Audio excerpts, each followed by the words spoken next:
Well, that was an old-fashioned butt whoop.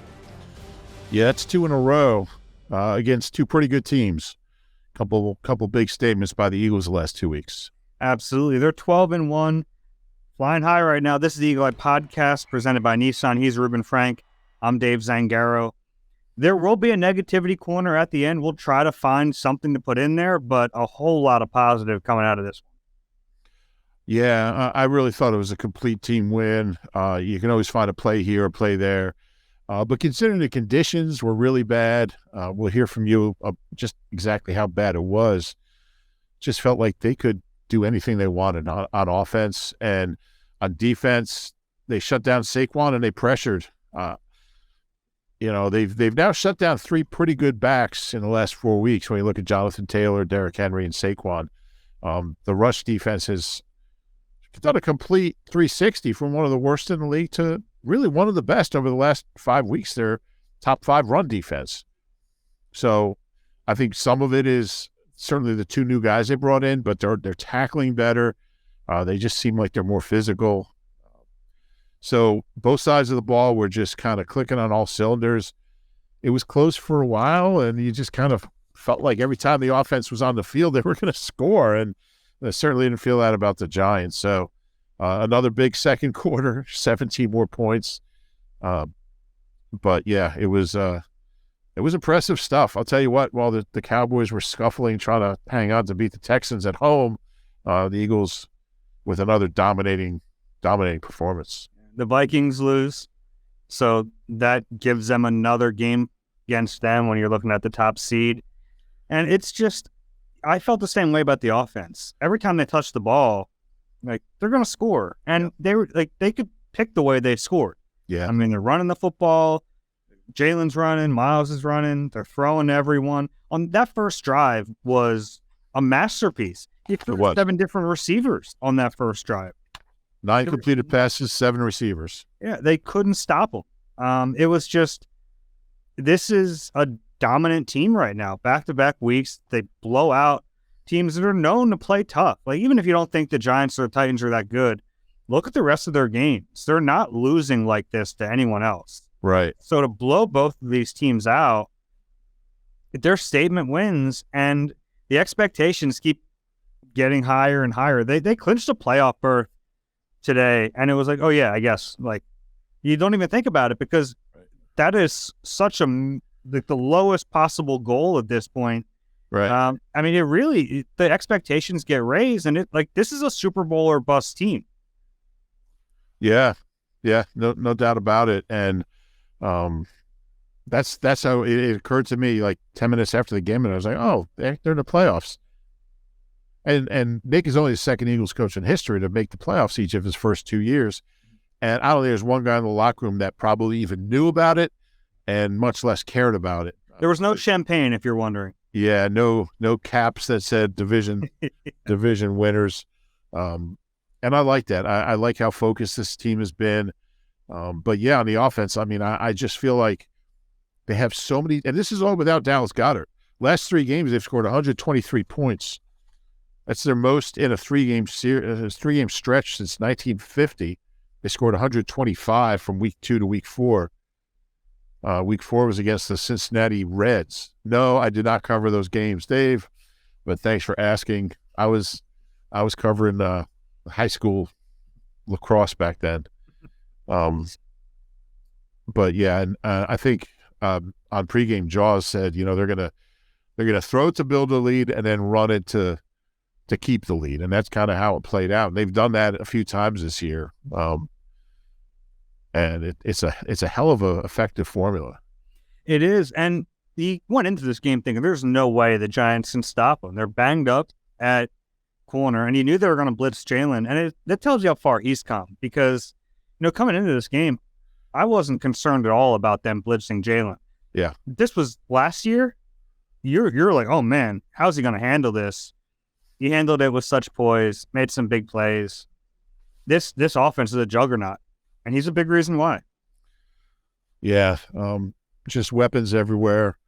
And, we've seen teams that have great passing attacks and teams with great running attacks, but I don't think I've ever seen a team that can do both as well as this team. And I'm not just talking about the Eagles. I mean, it's really hard to find a team this good at both those things. I mean, Jalen's got what, 20, what's he got now? 22 touchdowns and 3 interceptions. Mm-hmm.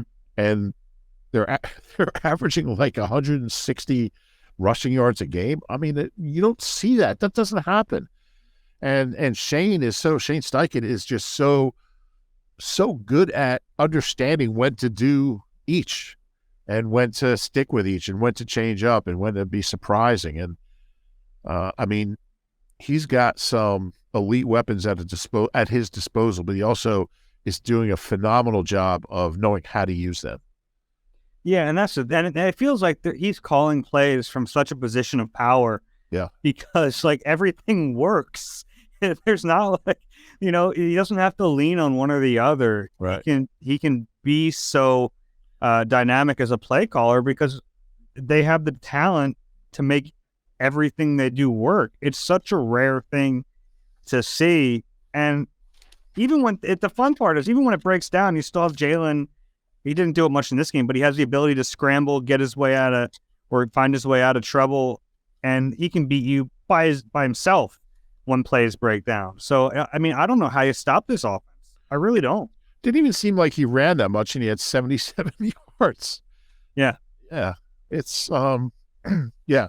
I'm going to look up, like they have 27 rushing touchdowns and 22 passing. So they're going to have, by the time the season's over, we don't know what different game, how much like the last game or maybe the last 2 games will mean, but they've already got 5,000 net yards in 13 games. They're going to set some records. I mean, they're going to do things that haven't been done. Yeah, over 2,100 rushing. This is through 13 games, and passing they have just under 3,000, 2,988. So, I mean, I don't know. I don't know how I'm going to look up at some point how rare that is, but to see a team this multidimensional and then match that with a defense that's playing as well as this one, and you have a team that look, if the Eagles win their next 2 games, they're number 1 seed, or if they beat the Bears, the Saints, and the Giants, they're number 1 seed. I don't know who's going to come into the lake and beat this team.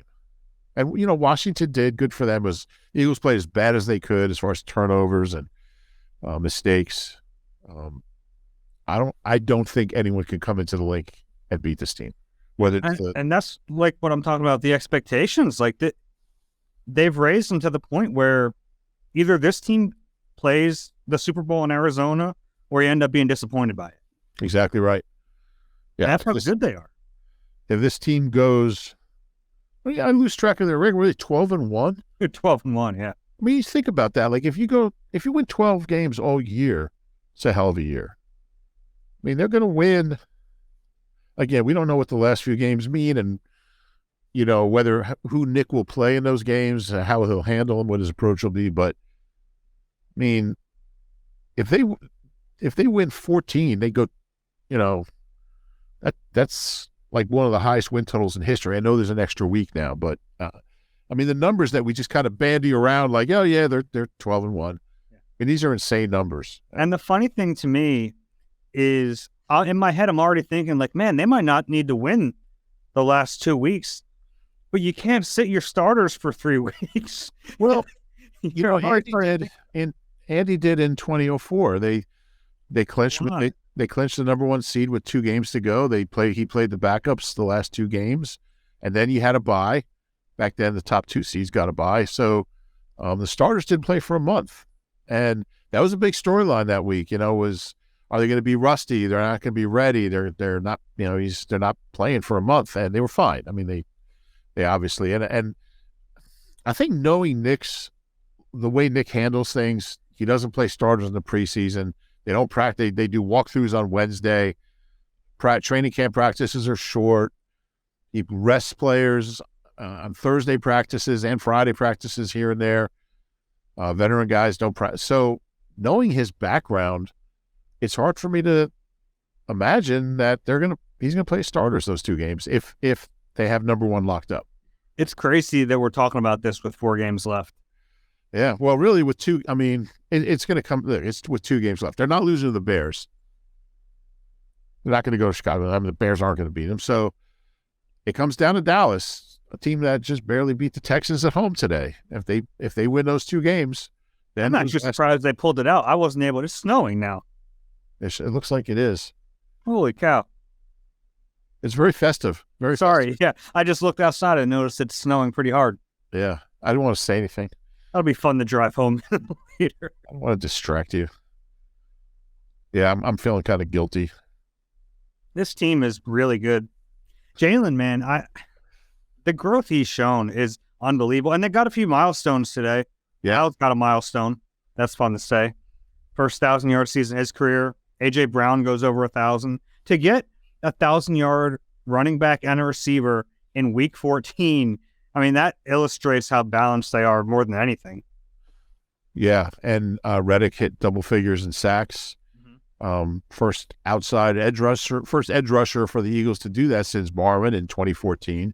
All these things in 2014. 2014, I think they had a good year. They fell apart late in the season. Eagles are the second team since, only the 4th team since '83 with 22 touchdowns and 22 of each rushing and receiving in a full through 13 games. Yeah, so the 2002 Chiefs, 98 Broncos who won the Super Bowl, 88 Bengals who played in the Super Bowl, right? 88, yeah, I think so. Year I was born. I think the Bengals played in the Super Bowl in '88. I think they played the 49ers in Miami, I believe, and I think I was there. I covered that game. Yeah, so that's how rare it is. I mean, they're the 4th team in the last 40 years with 22 touchdowns rushing and receiving through 13 games. That's also the second most points they've ever scored against the Giants. And the most in North Jersey or New York. The most on the road. The previous high, I believe, was 45 in 09, I think. Unstoppable. I mean, you just look at their drive chart. I mean, it's crazy. I don't know what the drive chart is, but they scored. So here's what their possessions look like. Touchdown, touchdown, touchdown. Then they had the block punt debacle. Field goal, the end of half, which they ran one play. So that doesn't even count. Come out for the second half and go field goal, touchdown, Jake Elliott punt, touchdown, and then a kneel down to hurt Jalen's rushing average. I mean, so there was only... No, that hurt Gardner's rushing average. Yeah, good point. So really only 2 real drives that they didn't score on. Yeah. So they scored on 8 of 10 legit drives that they were trying to score on. So impressive. And it felt like that too. Like the way it went watching it was, there's no way they can stop this team. They couldn't. They just couldn't stop them. That's not a bad defense. It's not a good defense. It's not bad. Middle of the road defense. Yeah. Do some things well. And the way they ran it late in the game, I mean, if Miles stayed in the game, he could have had 200 on like 3 more carries. You know what my favorite play of this game was? Tell me. And I asked Miles about it. It was right after he had a big run early in the third quarter, but he was the lead blocker on a Balin run. Yeah. I've never seen Miles celebrate more. And it was off a block. So that was a cool moment for me to watch. Yeah, there was a hell of a block. It was a great block. And I asked him about it, why he was so excited. And he said, well, I was mic'd up and I just wanted to yell like Adam Sandler and the Waterboy. So keep an eye out for that when that mic'd up comes out. He's just so good. I looked up look at the game he had. He's got like 11 touchdowns. He didn't have any last year. Yeah. He's averaging 5.5 touchdowns in the last 2 years. But I was trying to find Eagles running backs with 140 yards, an 8.5 average, and 2 touchdowns. And there's only 3 others. Sweet Hansen in 1934.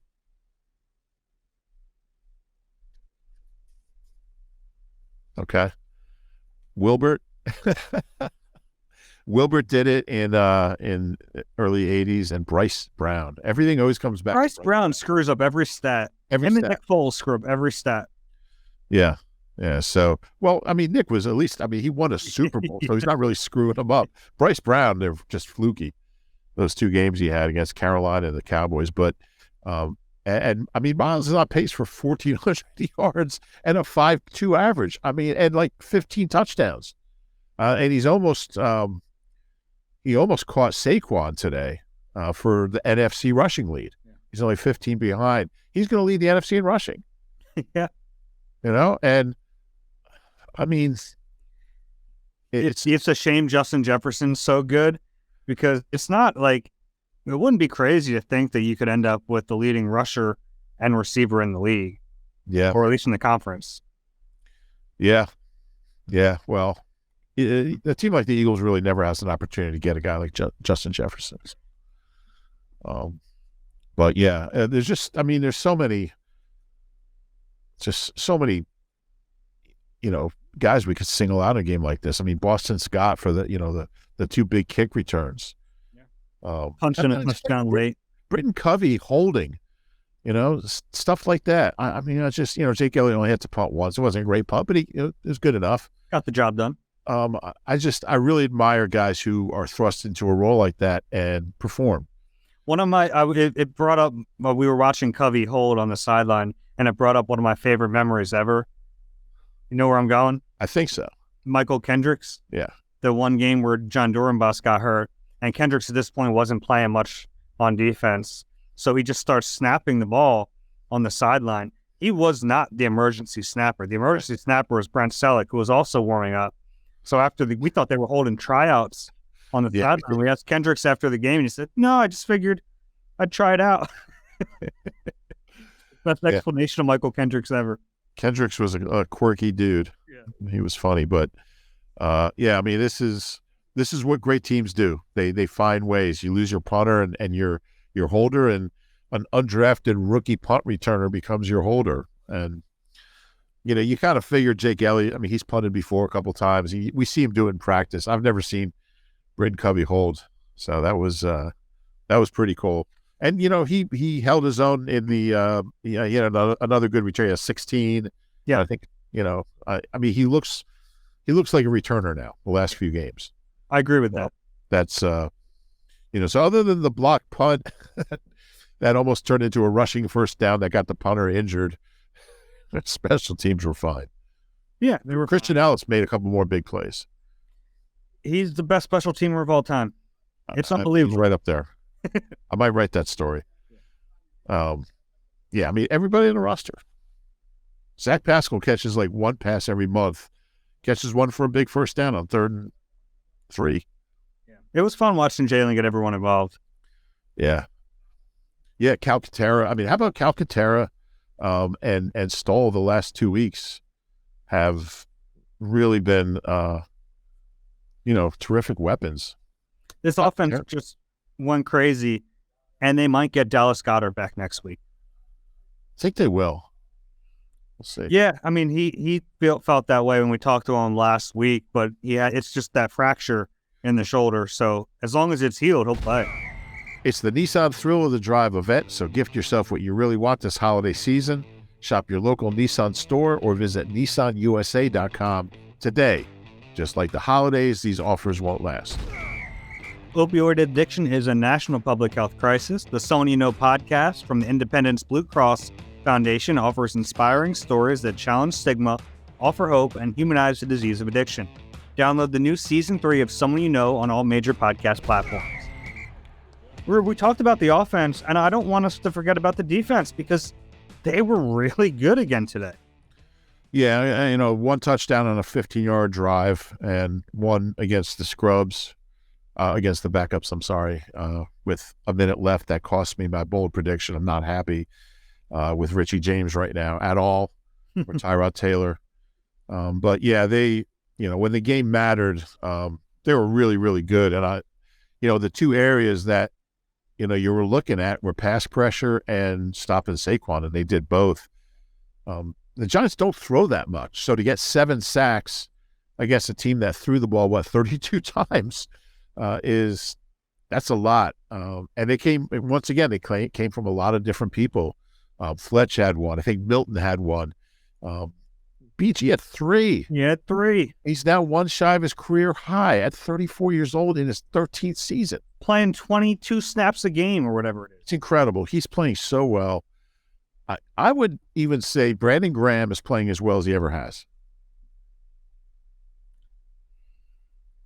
He's played at a really high level, but I mean, to get this kind of production with the limited snaps is huge. That rotation right now, Yeah. I mean, they don't stop. It's just one wave after another. And Fletcher, another sack today. He's playing well. Limiting his snaps is huge, but all the guys, I mean, just to be able to cycle them through the way they are. Josh Sweat now with 5 in 5 games. Yeah, and he's up to 7.5, I think. Yeah. Reddick's double digits. They could have 3 guys with double digits. It's crazy. BG needs 1.5, Sweat needs 2.5. And what's amazing, they've really picked it up too. I don't think the last 7 games they have 32 sacks. It's the most in Eagles history in a 7-game span. Ties the most. They also had 32 in a 7-game span in 1989. But I mean, they're just relentless, and they're getting him in big situations, and a lot of people are contributing. This is a terrific. I feel like this is the first time in a lot of years that the D-line is not underachieving. They've been incredible. They've been dynamic. Hassan Reddick has been everything they signed up for.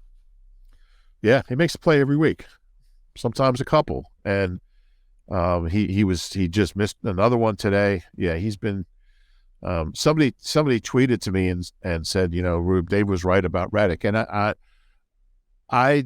had concerns about him, and he's been better than I expected. You kind of called it. You kind of, called the way he's played, but I did have my doubts. I did have questions about him, and he's answered every one of them. He's been phenomenal.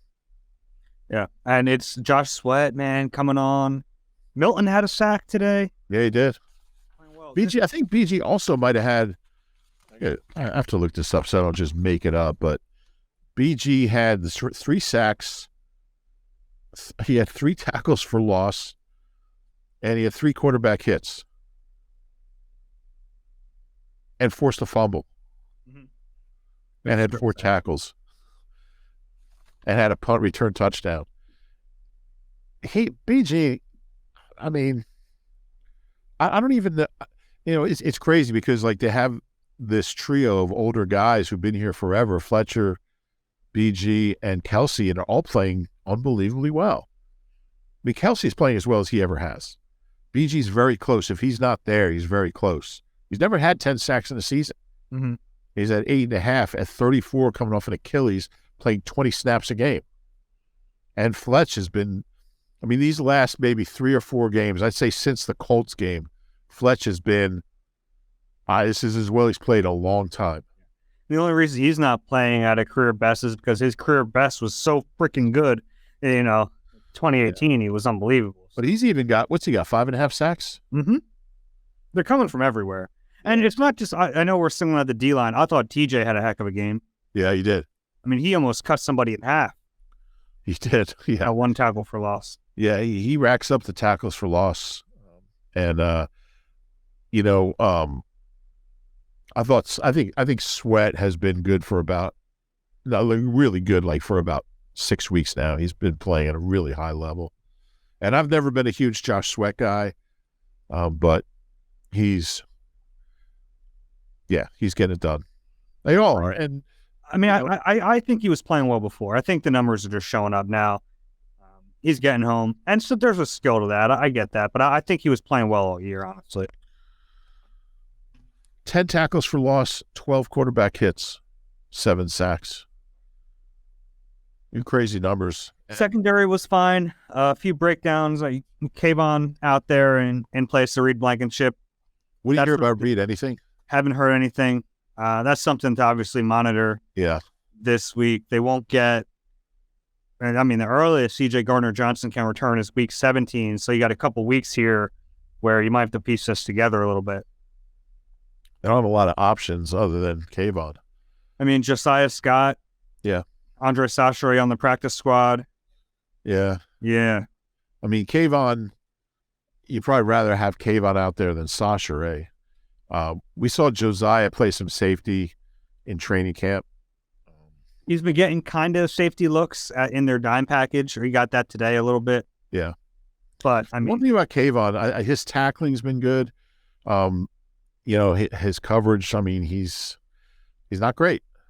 yeah, and it's just like when they're in zone, and I'll have to rewatch the tape, but it looked like it was his job to carry Darius Slayton. I mean, it's a tough responsibility, and he's not fast enough to do it.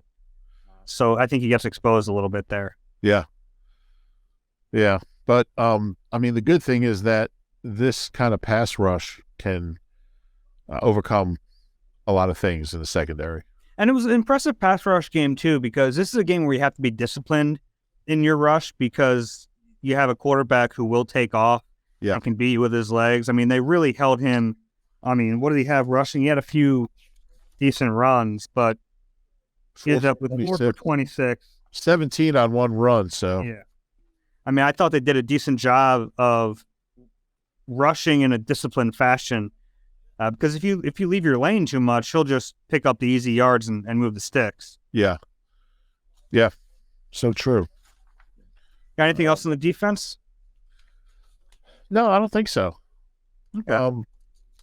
They're really putting together a pretty good stretch here. I mean, they've been very good, really, since the Washington game. One legitimate scoring drive. Yeah. Yeah. That's it. Yeah. People want to look at the 21 points. I mean, one came on a 15-yard field, and the other came with, backups in there. How many total yards? I mean, Giants only had 304 yards. The Eagles are holding teams to not a lot of yards. We always talk about the complementary football stuff. I mean, if your offense goes out against a really good running team and builds up a lead, I mean, that just plays really against any team, but especially a team with Saquon Barkley and Daniel Jones. And they want to run the football. You put up numbers like that on them, and you take what was the lead at one point? 21-0, and then what was it at halftime? 24-7. When you do that, it makes it so tough for that team to dictate their offense. So they have to pass. And now, obviously, known pass is where the Eagles defense wants to be. And you have all these guys who can go hunt, and they're fresh. So, I mean, this is how you draw it up if you're the Eagles. Yeah, and you asked Gannon about that. He said, "Well, no, we have a different game plan." No, please, this is the blueprint, and it's worked a lot over the last few weeks. Where, that's how Washington beat them because the offense kept turning the ball over when they would normally be scoring, and that enabled Washington to kind of stick to their game plan, which was to run it down their throats, and they did, and they won the game. But lately, they've been piling up the points and putting teams in known pass, and it's over once you do that. It's over. Injuries. Yeah. Let's just kind of run them down because they win this game, but took a few injuries in the process. Lane Johnson, the good news here, talked to him after the game, said he thinks it's just a strain. He could have gone back in. He called it precautionary, but he did admit that he needs to get it checked out and see the severity of it tomorrow, but it doesn't look like anything major. I mean, that's the one that scares you the most because it's Lane Johnson. Yeah. So that looks good. Did not see Reed in the locker room. Knee injury ruled out quickly. Yeah. Concerning. That's concerning. This turf might have claimed another victim. They need to get this turf the hell out of here. Yeah, they really do. This is a $1 billion league. Fix it. Fix the turf. It's ending seasons, careers. It's got to stop. It looked like it was a non-contact injury before he went and supported the running play. Yeah. Yeah. Not great. Aaron Sipos had a walking boot on his left leg. We'll see. That doesn't, that's not a good sign, but it doesn't mean everything yet. We'll have to see what those tests show. Without him, they're going to have to bring in a punter. You can't go into a game without a punter. I saw Sean Landetta at the when Trent Cole and Hugh Douglas went to the Hall of Fame. He's in shape. Okay, get Sean in. Yeah, get Sean in here. But I mean, you can find a punter. That's the least of my concerns. Okay. What else? So I'm missing one. See, as far as I know, Kyron Johnson shoulder got ruled out. Don't know about him yet. That's a loss. It's like a sneaky big loss. He's played pretty well on special teams. He's the guy who gets doubled the most on their coverage units. So that would be a big loss. So we'll see where that goes. Yep. Negativity corner. You got anything? Yeah, not really. No. The block punt bother you at all? Yeah, it happens. I mean, they were backed up. Yeah. The conditions, I don't know. It didn't bother me that much. I mean, the kid tried to make a play. I didn't even know you could return your own punt that was blocked. It has to be behind the line of scrimmage. Yeah. So if they had gone a foot over where the line of scrimmage was and he picked it up instead. Right. But so if he got 3 more yards, the Eagles would have had a first down. Yeah, and it looked pretty close live. Yeah. I mean, it was a pretty athletic play for him to scoop that ball in rhythm and keep running with it. Yeah. But in hindsight, you wish he didn't because he got hurt on it. But yeah. It was a heads-up play. I mean, it looked like he did step out of bounds a few yards short of the sticks, but really negativity, I got nothing. They got the penalties were such an issue last week. Clean that up. What do they have today? 2 for 9 yards. And they were, it was pretty loud here, at least early in the game. So all those pre-snap penalties that they dealt with last week, now that you're actually in a hostile environment, didn't bother them. Yeah, I really got nothing. They came out and scored on their first drive. Cowboys ended up winning. We can put that in negativity corner. Yeah, but I want that Christmas Eve game to mean a lot. I don't know. But, the nice thing about it is it might not mean anything, but they won't know it when they play. Right. Yeah.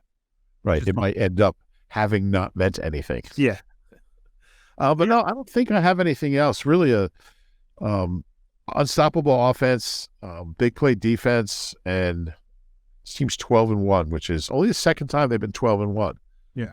2004, they were 13-1, clinched number 1 seed. So, yeah. Any early thoughts about the Bears? They should win. They should be 13-1 when we do this next week. Bears have lost 5 straight, allowing 49, 35, 31, 27, 31, and 28 points. Yeah, they have an exciting young quarterback, but...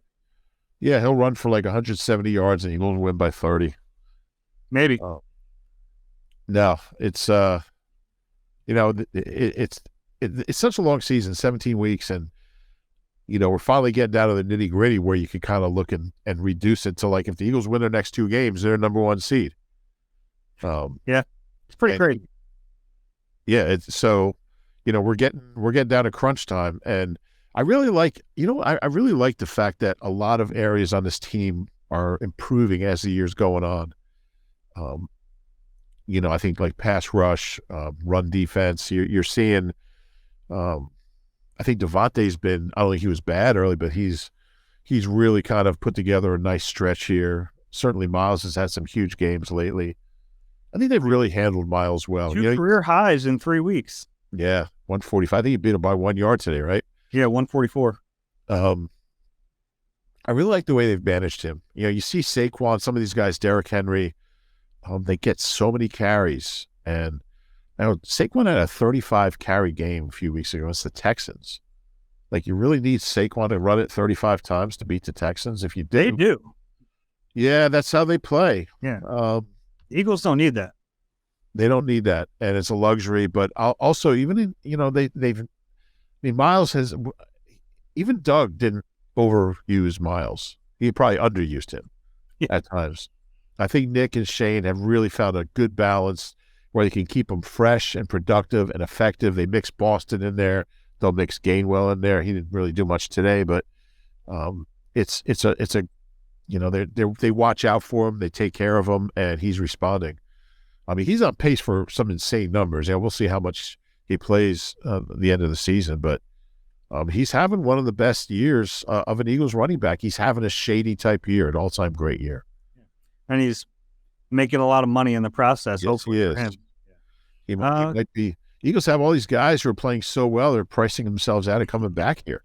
Yeah, well, it won't matter if there's a parade. Well, yeah, I guess. President Clinton was here today. Yeah. I said hi to him on the sideline. Did you? Yeah. He was right next to us. So I said, "Hey, Mr. President." He said, "Hey." I thought about asking him for a photo because I figured, when am I ever gonna Yeah. have a chance? But I didn't do it. I figured I'm working, can't do it. Thought about it. I saw a president at a game once. Yeah, it was Van Buren. He was a nice guy. It was a really funny moment. So after the game, we're in the elevator post game, and I'm standing next to Tim McManus from ESPN, and they were holding the other elevator for the president and his family. And he comes walking up, and Tim sees him. Tim gives like a little wave, like, "Hey, we have room on this elevator." He just went to the other elevator. But I love the try there to get on the elevator with the president. Yeah. I mean, if that elevator got stuck, you'd have a lot of time for some pretty good stories. Yeah, I think so. Yeah, that's pretty cool. I don't have much. I'm trying to think if I've ever met a president. I don't think I can. I met, Don Smolensky. Can I say I met him? I didn't take a hand. I just said hi. No, I think saying hi, he said hi back. Yeah. Makes it, I would say meet. Yeah. I met George W. Bush when I was covering the Texans. He was always there. I met George McGovern during the McGovern campaign, but he lost. Were you really pulling for him after you met him? Yeah, you have to. Yeah. Yeah. Sure.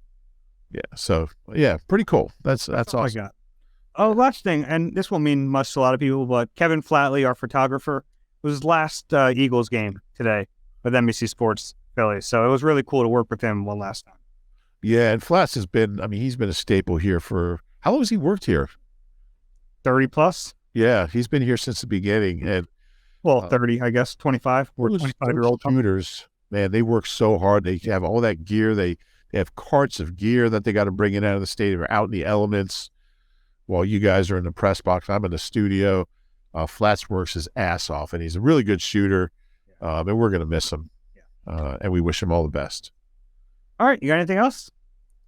I don't think so. We did mention A.J. Brown and Devontae, and I just want to say, like 2 years ago, the Eagles' starting wide receivers were like Travis Fulgham and Jalen Reagor and Greg Ward. I mean, so to go from that to watch, these guys are such a pleasure to watch, and they're such a dynamic 1-2 punch, and Jalen just knows how to find them, knows how to throw them open. Devontae had a drop today. AJ had one too. AJ had one too. I think Quez might have had one, actually. Might not be a drop, but his ball I thought he could have caught. But I don't remember that. The Eagles are just so lucky to have those two guys, and they'll have them for quite a while, and fun to watch. So I just want to mention that. Yeah. Whole team's fun to watch right now. They're 12-1. And if you enjoyed the Eagle Eye podcast, please do us a favor.